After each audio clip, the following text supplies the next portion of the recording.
మేము మాత్రమే తోపులం, మేము మాత్రమే తుడుంకాన్లం, మేము చెప్పింది అందరూ వినాలి అని చెప్పి విపరీతమైన ఆటిట్యూడ్‌తో కాలం వెల్లదీస్తున్న వాళ్ళు, వాళ్ళకేదైనా గనక అనుకోకుండా అడ్డంకులు ఎదురైనాయనుకో జీర్ణించుకోలేక పిచ్చి పిచ్చిగా ఎలా ప్రవర్తిస్తారో మన కళ్ళ ముందు కూడా చాలామంది కనిపిస్తారు. అందులో ఏమీ ఆశ్చర్యం లేదు. ఇంకా ఆంధ్రప్రదేశ్ ప్లాట్‌ఫామ్ మీద గనక చూస్తే కొన్ని మీడియా సంస్థలు వాళ్ళ ఓనర్‌లు కూడా ఇటువంటి వాళ్ళు కనిపిస్తారు. సో, వాళ్ళ పలుకుల్లో కూడా అవి రోత పలుకులైనా, ఆ పలుకుల్లో కూడా అంతర్లీనంగా ఈ విషయాన్ని వాళ్ళు బయటపెడుతూ ఉంటారు. పోయినసారి వీకెండ్ కామెంట్స్ అని రాసి, వైఎస్ఆర్ కాంగ్రెస్ పార్టీ నేతలు వెన్నెముక లేని వాళ్ళు, జగన్ చెప్పినాడు అంటే వాళ్ళ భార్యలను గనక పెళ్లి చేసి వేరే ఆమెతో పంపించేత్తారని నీచమైన వ్యాఖ్యలు చేసి దాన్ని సమర్థించుకుంటూ మళ్ళీ ఈరోజు ఇంకో పెద్ద కథనం రాసి మళ్ళీ వీకెండ్ కమెంట్స్ పేరుతో ఆ కమెంట్స్‌లో మధ్యలో ఈయన నీతులు, ఆ నీతులు చెబుతూనే మళ్ళీ అదే అందులోనే రోత, అంత గబ్బు అంతా కూడగలిపి నిజంగా భలే నవ్వొస్తది ఈయన రాసింది ఈరోజు చదివితే సీరియస్‌లీ. ఈయన ఏమంటాడంటే, అరే! జగను, కేసీఆర్ వచ్చిన తర్వాతే మమ్మల్ని ఛాలెంజ్ చేస్తూ ఉన్నారు. అంతకుముందు మేము ఏం చెబితే అదే నడుస్తూ ఉండే. ఇప్పుడు మాది నడవనీయకుండా చేస్తున్నారు అని చెప్పి అక్కసు ప్రదర్శిస్తూ ఉన్నారు. ఈయనే చెప్పాడు ఏమని? తెలంగాణలో కేసీఆర్, ఆంధ్రప్రదేశ్‌కు చెందిన జగన్ రెడ్డి సొంత మీడియా సంస్థలను ఏర్పాటు చేసుకున్నారు. అప్పటి నుంచి మీడియాలో విభజన గీత ఏర్పడింది. మరి అంతకుముందు వీళ్ళేం చెబితే అదే నమ్మాలి కదా జనాలు. ఎన్టీఆర్ గారిని తోపనాలి. ఎన్టీఆర్ గారి మీద వీళ్ళు దారుణమైన కార్టూన్లు వేసినా అది అవే నిజమని నమ్మాలి. ఎన్టీఆర్ గారిని అసెంబ్లీలో కన్నీళ్లతో ఏడిపించినా అదే కరెక్ట్ అని చెప్పాలి. ఇప్పుడు ఎన్టీఆర్‌ను మహానుభావుడు అని వీళ్ళంటే అందరూ ఆ మహానుభావుడు అనాలి. అప్పుడు ఎన్టీఆర్ దుర్మార్గుడు అంటే అందరూ ఆ దుర్మార్గుడు అనాలి. ఇప్పుడు ఎన్టీఆర్ అంటే అద్భుతమైన వ్యక్తి అంటే అదే అనాలి. అంతకుముందు స్త్రీలోలుడు అంటే అదే అనాలి. వీళ్ళు ఏమంటే అది. ఈ వేరే మీడియా రాకముందు ఎన్టీఆర్ మీద తోపు అనేది కార్టూన్లు వేశారు. ఎన్టీఆర్ పనికిమాలిన అని కార్టూన్లు అన్నీ వీళ్ళే కదా వేసింది. సో ఈయనే చెబుతున్నాడు వీళ్ళిద్దరు సొంత మీడియాలో వచ్చిన తర్వాత, ఇంకా సోషల్ మీడియా వచ్చిన తర్వాత అనుకూల మీడియా, వ్యతిరేక మీడియా అన్న పదాలు వచ్చాయి. అంతకుముందు ఒకటే మీడియానే కదా, టీడీపీ అనుకూల మీడియా అని. ఇప్పుడు వ్యతిరేకం వచ్చాయి కదా, అందుకని చెప్పి చూడండి ఎంత కుక్క పెడుతూ ఉన్నాడు. అప్పుడు ఇది కూడా పోయి శత్రుపక్షాలుగా మీడియాను పరిగణిస్తున్నారట. ఇలా రాసిన ఈయన ఎవరిని శత్రువుగా భావిస్తుంది జనరల్గా. అది రాసిన ఈయన ఇదే సంపాదకీయాన్ని, ఇదే వీకెండ్ కామెంట్స్ని ఎట్లా మొదలెట్టాడో తెలుసా? వాళ్ళకు సినిమా చూపిస్తాం, వీళ్ళకు చుక్కలు చూపిస్తాం, మధ్యలో అడ్డొస్తే రఫానే మొత్తంగా రాష్ట్రానికి మేము నరకం చూపిస్తాం, మాకు ఓట్లేయండి ప్రజలకు మేము నరకం చూపిస్తాం. సో మావిగన్లకు ఉచితంగా గొడ్డల పంపిణీ తీసుకొస్తాం, గొడ్డన్ల పంపిణీ పథకాన్ని తీసుకొస్తాం. 2029 ఎన్నికల సందర్భంగా వైసీపీ విడుదల చేయబోయే మేనిఫెస్టో నాట ఇది. ఈయన ఒక పత్రికకు ఓనరా, ఈయన ఒక మీడియా ఛానల్కు ఓనరా?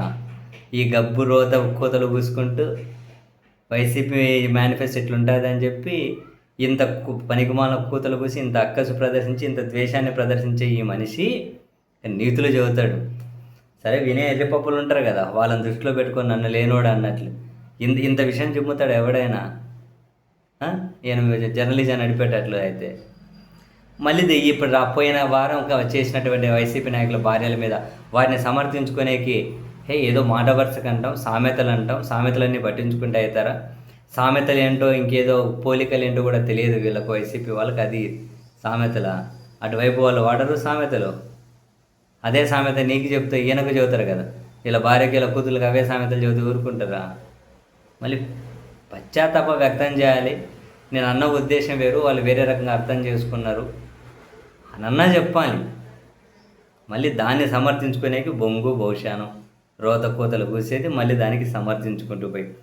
దీంట్లో ఇంకా కామెడీ, నేను రాజశేఖర్ రెడ్డి గారిని చూశాను, కేసీఆర్ను చూశాను, చంద్రబాబును చూశాను, వీళ్ళందరూ ఎంతోమంది ముఖ్యమంత్రులతో నేను తట్టుకొని నిలబడిన వాడిని, జగన్మోహన్ రెడ్డితో కూడా నిలబడతానని.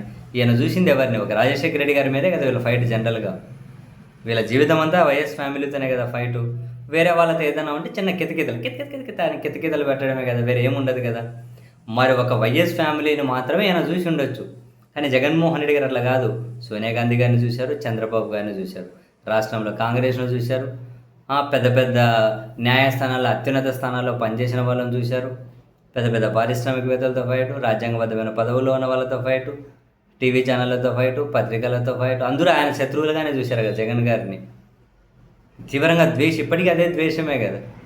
మరి ఈయన ఏదో ఒక రాజశేఖర రెడ్డి గారి ఫ్యామిలీతో నేను ఫైట్ చేశాను గొప్పగా చెప్పుకుంటే, అదే రాజశేఖర రెడ్డి ఫ్యామిలీ, అదే రాజశేఖర రెడ్డి గారి కొడుకు జగన్మోహన్ రెడ్డి గారు నేను ఒక్కరిని కాదు కదా, గల్లీ నుంచి ఢిల్లీ దాకా మీలాంటి వాళ్ళని ఎందరినో దాటుకొని ఫైట్ చేసి అంత నిలబడ్డాడనే కదా మీరంతా అంతగానో ఆక్రోషం ప్రదర్శించేది.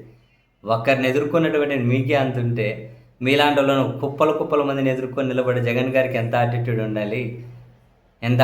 ఉండాలి.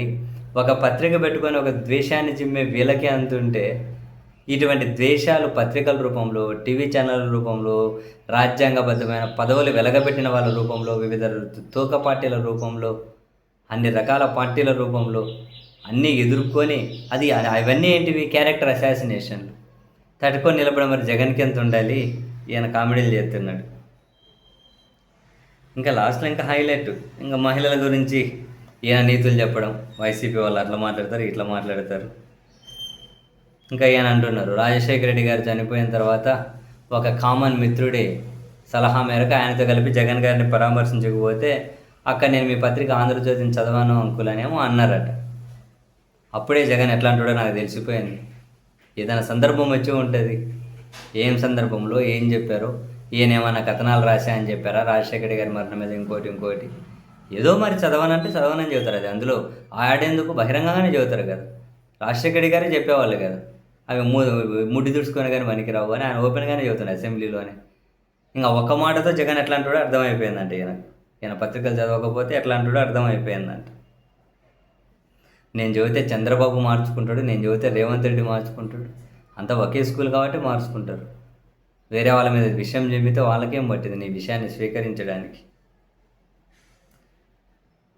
అంటే ఈయన రాజారెడ్డి పెంపకంలో పెరిగానంట జగన్మోహన్ రెడ్డి గారు. మరి వీళ్ళే దగ్గర పోయి చూశారు, ఎందుకంటే జగన్ గారు ముడ్డికి అడుగుతూ ఉండ్రి. అప్పుడు రాజారెడ్డి గారు చెప్పింటారు, ముడ్డి ఇక్కడ గడుగు, అక్కడ గడుగు, కొంచెం ముందుకు చేయి పెట్టి గడుగు, వెనకలు చేయి పెట్టి గడుగు అని. ఎవరి పెంపకంలో పెరిగిందని చూసింటాడు మరి.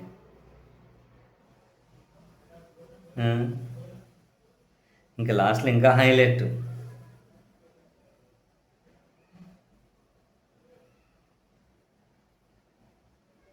ఇంకోటి ఏంటంట,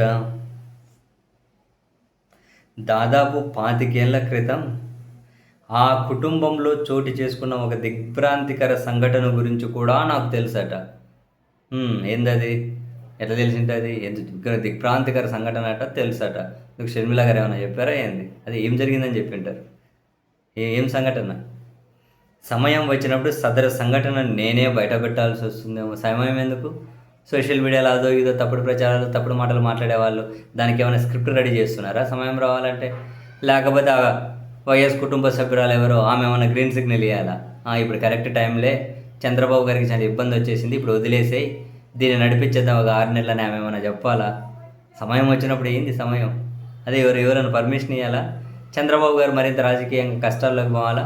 లేకుంటే 2029 ఎన్నికలకు ముందు మనకి ఇంకేమీ అస్త్రాలు మిగిలి ఉండవు, అందుకని ఇంకేదో చెత్తను తీసుకొచ్చి మరి 6 నెలలు నడిపిద్దామని ఈయన చెబితే, లేకపోతే ఈయనకు ఇప్పుడు ఫ్రెండ్ అయినటువంటి ఇంకో వైఎస్ కుటుంబ సభ్యురాలు చెబితే, వాళ్ళు చెబితే జనాలు వినేవాళ్ళు ఎవరైనా ఉన్నారా? సమయం వచ్చినప్పుడు నేనే బయట పెడతానట. ఆ సంఘటన గురించి తెలిస్తే యావత్ ప్రజానికం నివ్వెరపోతుందట. ఏం సమయం అది?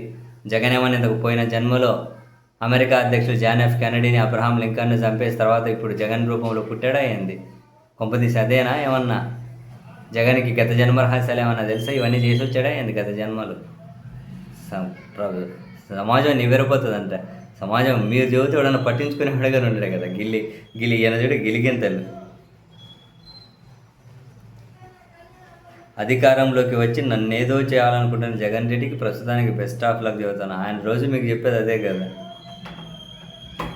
చూద్దాం, ప్రజలు జగన్ అనుకో కొవ్వు కరిగిస్తారా లేక నా కొవ్వు కరిగిస్తారా? ప్రస్తుతానికి నా శరీరంలో కొవ్వు శాతం పరిమితికి లోబడే ఉంది అట.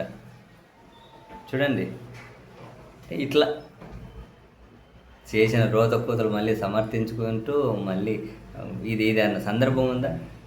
శత్రువుగా ఈయన భావిస్తాడు వైఎస్ ఫ్యామిలీని, ఈరోజు కాదు ఫస్ట్ నుంచి.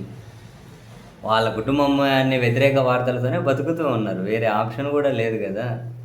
మళ్ళీ ఇంక 25 ఏళ్ల కిందట వైఎస్ ఫ్యామిలీలో జరిగిన ఒక దిగ్భ్రాంతికర ఘటన అంట. వైఎస్ ఫ్యామిలీలో ఏం జరిగింది వాళ్ళ ఇంటి డ్రైవర్ల దగ్గర నుంచి, గేట్ దగ్గర ఉన్నోళ్ళ దగ్గర నుంచి అందరికీ తెలుసు కదా! ఆ ఏరియాలో ఏం జరిగింది, ఏం జరిగింది అని. నువ్వు కూర్చొని ఏదో 4 విషయం చెబితే జనాలు నమ్ముతారా? ఏమన్నా నమ్ముతారా? కామెడీలు కాకుండా.